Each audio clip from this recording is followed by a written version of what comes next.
you're also saying to the universe, hey, I do want something more. My voice matters.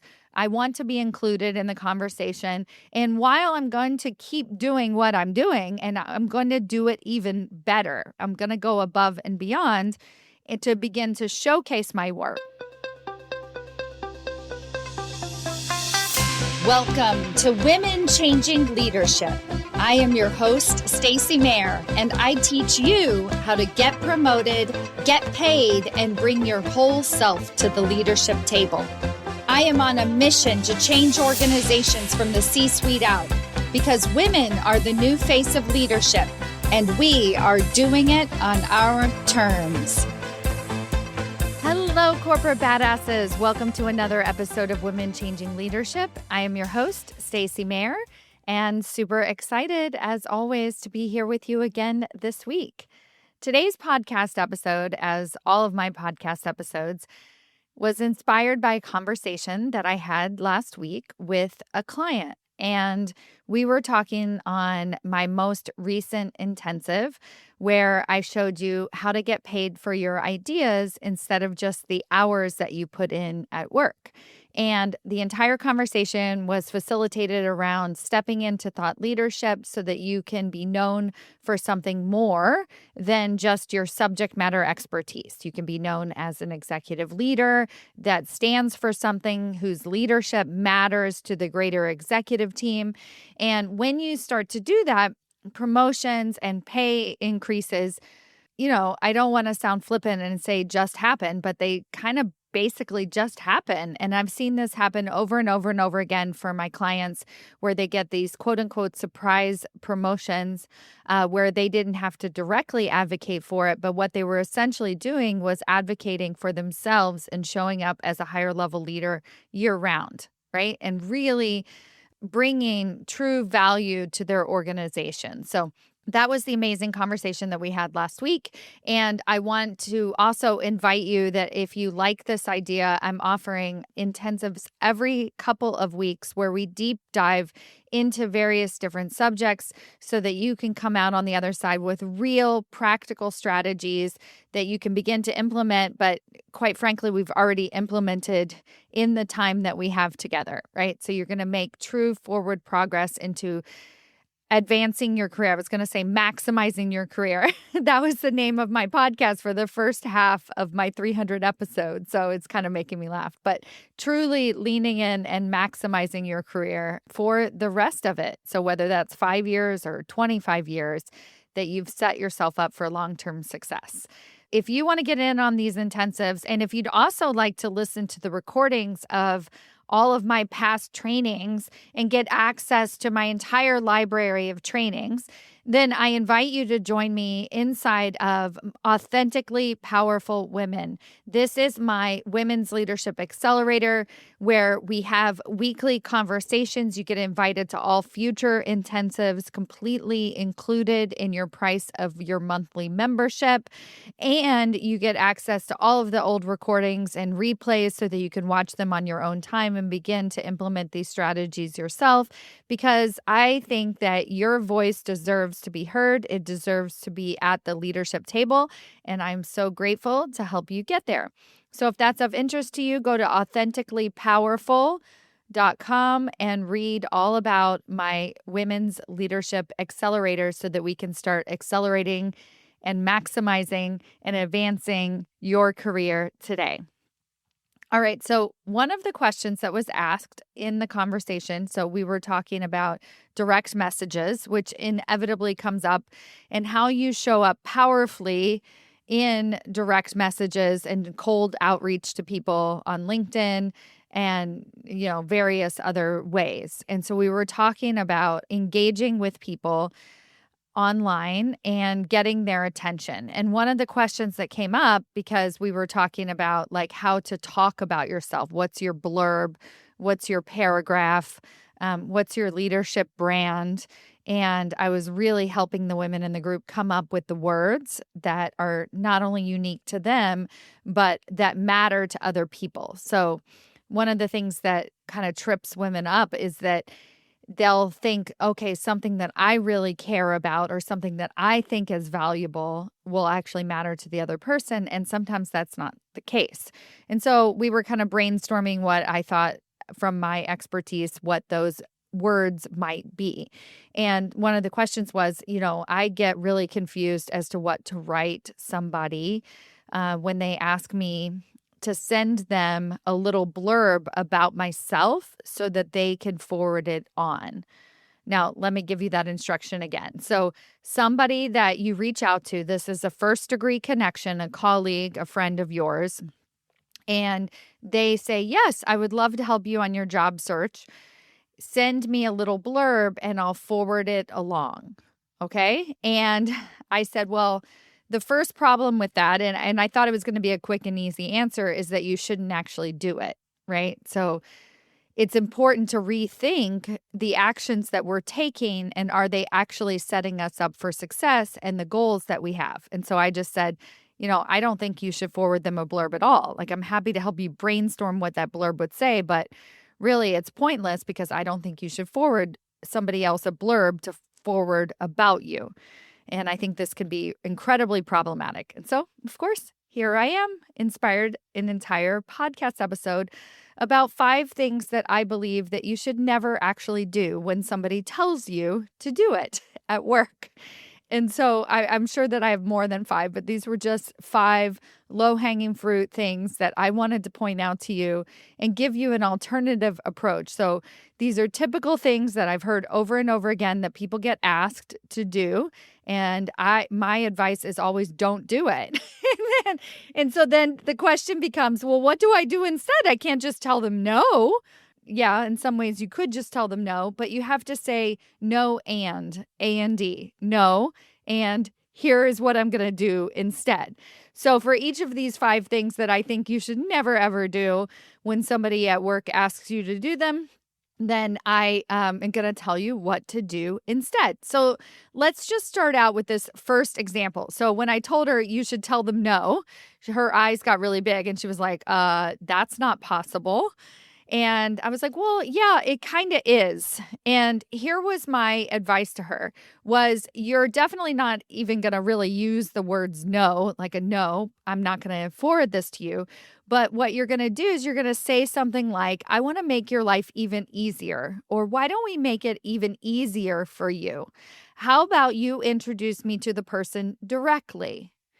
That would be the first ask. And then they say something like, well, I don't really feel comfortable with that, or I don't know that person very well. So it would be easier for me to send them a short blurb. And you're like, oh, okay. Now, the part that I'm saying no to is the traditional way that you might respond, right? So you're going to write out, literally, they ask for a blurb about yourself and what you're looking for, and you're going to write that out. And a lot of times people write it out, so it's very lengthy and really long, and it kind of quotes part of their bio. It says very specifically what it is that they're looking for in their next role. And for most corporate badass women, they think this is a great idea because it's very clear, it's very direct, right? It talks about all the different things that you're looking for. But the problem is that it produces a yes-no response.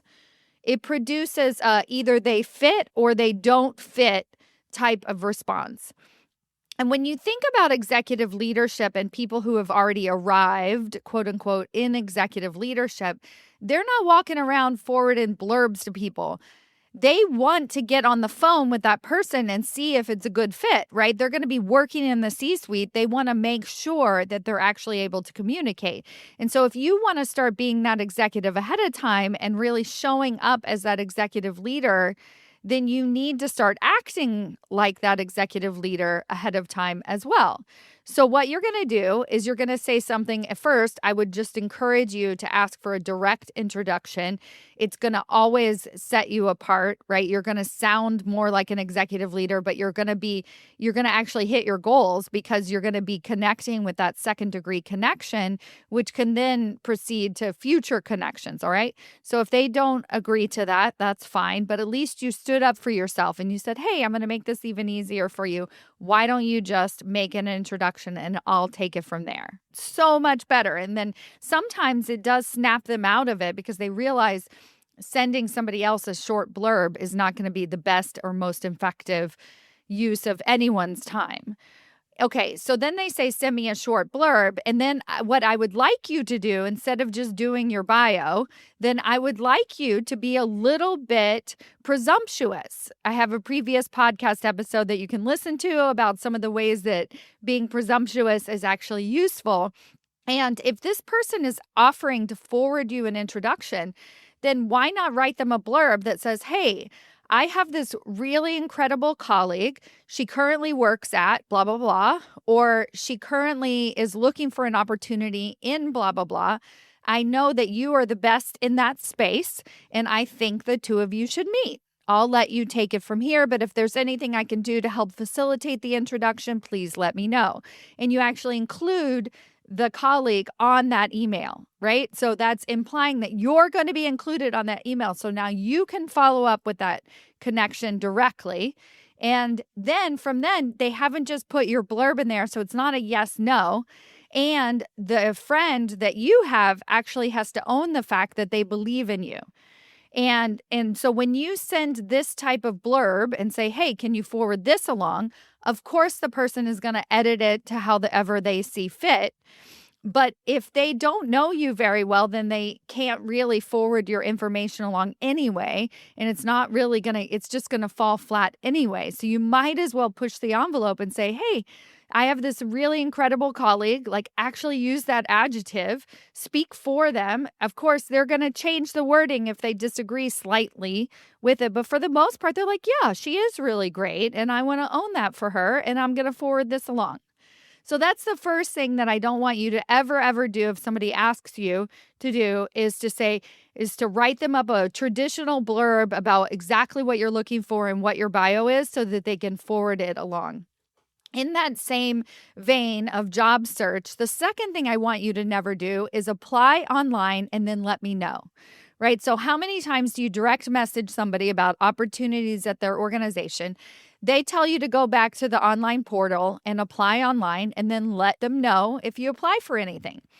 So essentially what that's going to do is they're going to put in a referral for you but it's in some sort of system, right? Where they check a box and then they get paid a referral fee or whatever if you end up getting hired. It's sort of like a very passive way to endorse or recommend somebody. And what we're trying to do with all of our recommendations is get them past those passive ways, right? So I want you to actually be in front of them. So when somebody says to you, hey, look at our online portal. If you see something that you like, just apply and then get back to me. What I want you to do instead, so remember the first thing when someone says that, hear the alarm bells go off and red flag and then say no, but not actually say no. You go online, you look for job opportunities, which you probably should have done already, and maybe you actually have done already. You say, actually, I do have a couple of opportunities, wondering if you might have 10 minutes because I want to talk you through some of them. Okay, because you want to learn more about it. You want to get on the phone, even with your first degree connection. And then when you get on the phone with that person, yeah. Oh, by the way, still apply online, still get your application set because I don't want this person to come back to you and say, have you applied yet? And then you're like, no, you already have applied. Okay. But you're going back to them to get and to understand more information. So this is more information that you can begin to put into your interview process. You want to move them beyond that referral piece, right? Where they just fill out the form in HR and submit it. You want to actually have them refer you. So then you're going to ask them to make an introduction if they know the hiring manager. If they don't know the hiring manager, maybe they know somebody in that organization that they can introduce you to. And if they don't know somebody in that organization that they can introduce you to, at least they can give you some opinions and thoughts that you can begin to bring into that interview process, okay? So you're not just going to shoot them a quick DM that says, thank you so much, I applied online, let me know if you can help at all, like putting the ball back in their court. No. Continue to take ownership throughout this entire process, all right? So So these are two things that apply to your job application process. And these are just two of the big things that come up a lot for my clients. And they ask me for advice, like, how do I reply to this? And I say, don't. And then I tell them and proceed to tell them all the reasons why. Now, here's a couple of things that apply to your promotion process. So this is internally at your organization, and you're asking for a promotion or a job opportunity. And the very, very first thing that often gets told to my clients is keep doing what you're doing. Like, you're doing great. I'll let you know if anything comes up or, any red flags. But otherwise, I think you're doing a great job. Just keep doing what you're doing. Now, you've probably heard me say this before, but I think it's worth having on a podcast episode where I'm talking specifically about what not to do. And I can't not include this information as a reminder that you never, ever, ever, ever want to keep doing what you're doing. The problem with this particular advice is that it's rooted in, again, I'm going to blow you off type advice. Now, these people aren't doing this maliciously. They're not thinking, oh, I want to blow you off. But you're going to get sent into the abyss. You're going to go back to your desk, head down, continue delivering on your results, continue doing your job well, which, by the way, you were probably going to do anyway, even without the advice of your boss. And then what ends up happening inevitably for people is they begin to atrophy in their boss's mind. So they begin to slowly disappear because you think everything is going well. Your boss told you to keep doing what you're doing. And then you're continuing to living in your little box, not sharing your work, not talking to your boss about and making sure that you're on the right track for that next level of leadership.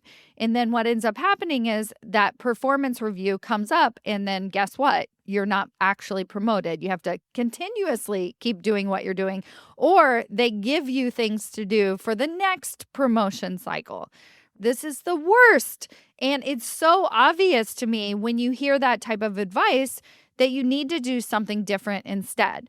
So one of the ideas of something different that you can do instead of continuing to do what you're doing is, first of all, you just agree with them. You go back to your desk and you're like, okay, well, I'm not going to do that, but I'm not going to tell my boss that's not what I'm going to do. And instead, I'm going to figure out what I think I'm doing well and what I think it's going to take to get me into a promotion. And then I'm going to return to my boss and I'm going to say, is this what you mean? Is this what you mean by keep doing what I'm doing? Is it just about the results? Or I have these other things that I'm working on that I think are really going to set me apart at that director or senior director or VP level. And so you're actually going to present something to your boss that you're working on that you're saying, hey, are these the qualities? Or I noticed that at that senior director level, that this is something that keeps coming up again and again, and I'd like to get more exposure in this area, right? So then you're actually asking for more and you're advocating for more opportunities. Now, by more, it's important not to just take on other projects and do other things. Again, this might be a 3.5 idea of something not to listen to when they say, well, you need to expand your scope and take on other projects in order to get promoted, which 99% of the time isn't actually the case. You take on other projects and then guess what? You don't get promoted, but now your scope has doubled. This happens all the time. And so you need to make sure that anything that you're doing is actually a qualification for that next level promotion. And so when you start to do that and you communicate, guess what? You're communicating as that higher level executive leader. You're communicating as someone who takes her role very seriously. And you're also saying to the universe, hey, I do want something more. My voice matters. I want to be included in the conversation. And while I'm going to keep doing what I'm doing, and I'm going to do it even better, I'm going to go above and beyond and to begin to showcase my work. Even if you don't get promoted at the next promotion cycle, now you have this whole series of beliefs and understanding of the leadership and the value that you bring. And guess what? You're probably going to go somewhere else. You're going to know that the value that you bring is so valuable and that other people want that as well. So you're going to be well on your way to your next promotion, regardless of if it happens there or someplace else. The fourth thing that you never want to do is wait for the next promotion cycle or wait for the hiring freeze to lift. So if they're not doing any promotions or we just had this huge acquisition, everybody needs to sit tight. We're not going to do any promotions right now. So the typical thing that people do, I mean, this is true, right? Okay. They're not going to do any promotions right now, right? That's a fact, I guess. It's not really a fact because you'll probably see some random person get promoted and you're like, wait, I thought we weren't doing any promotions right now. But the problem with that advice, and if you take that advice literally, then you go back to your desk, you keep doing what you're doing. Even worse, you actually do less because you're demotivated.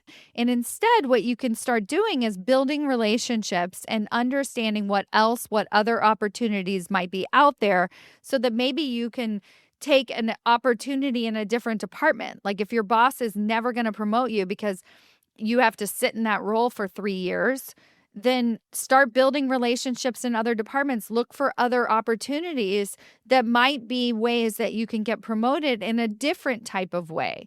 So don't take that type of advice at face value and say, oh, okay, I'll just wait and see.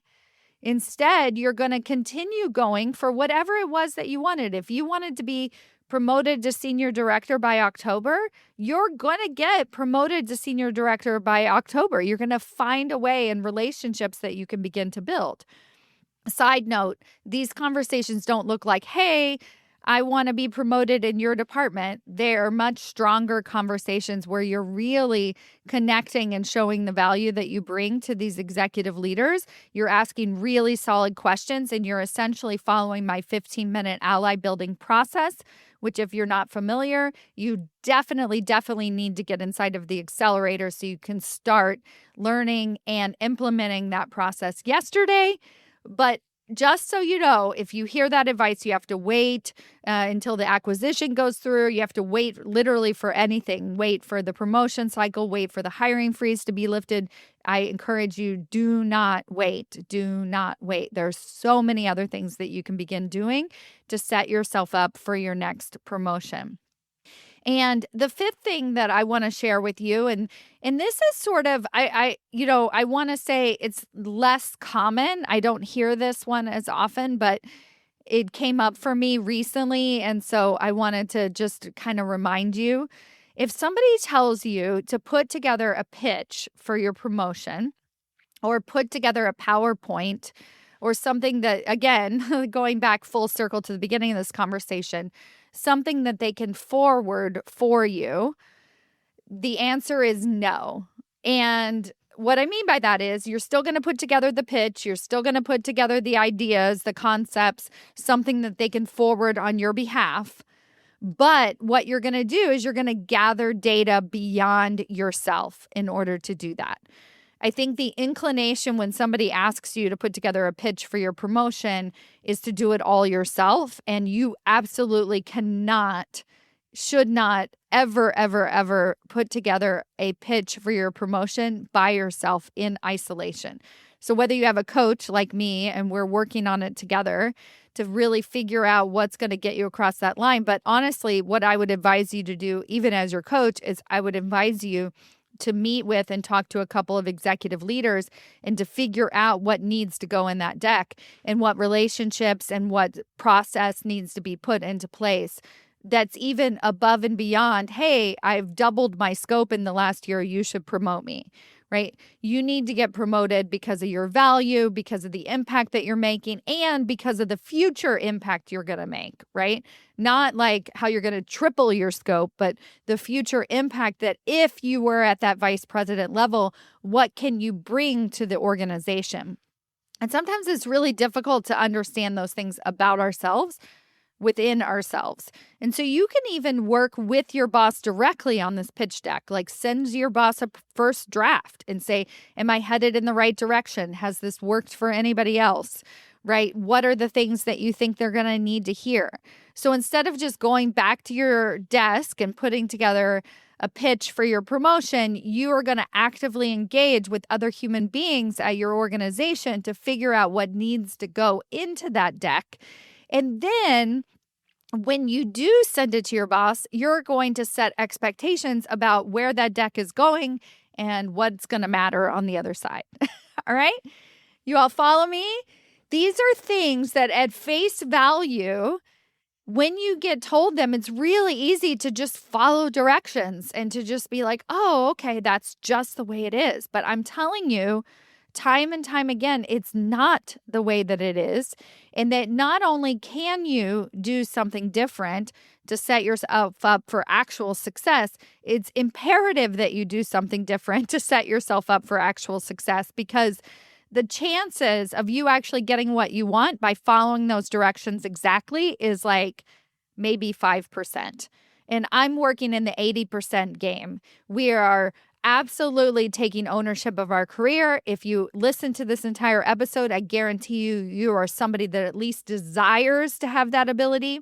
And once you begin to learn how to take ownership of your career, then everything else gets easier. You get into those higher level executive positions, and guess what? You know how to be a leader. You are leading at the highest levels, because not only can you take ownership of your career, you can take ownership at your organization. And you know exactly what it means to be that executive leader that pushes boundaries, that does things her own in particular way, right? That is carving her own path. Because for me personally, if we're really going to change the leadership table, then that is the leader that we need to be, is fully, authentically, powerfully ourselves. All right, my friends, congratulations. Now you know what to say no to. I look forward to seeing how this goes for you. And remember, you can join us inside of the Women's Leadership Accelerator, my monthly membership, where you're going to get access to every single training I've ever created in the past and all of my future trainings, as long as you're an active member. And it is an incredible community of powerful women who are changing the leadership table one promotion at a time. Go to authenticallypowerfulwomen.com so that you can learn more about this incredible program and register to join us, like quite literally today. All right. Thank you all so much for listening, and I'll see you next week. Bye.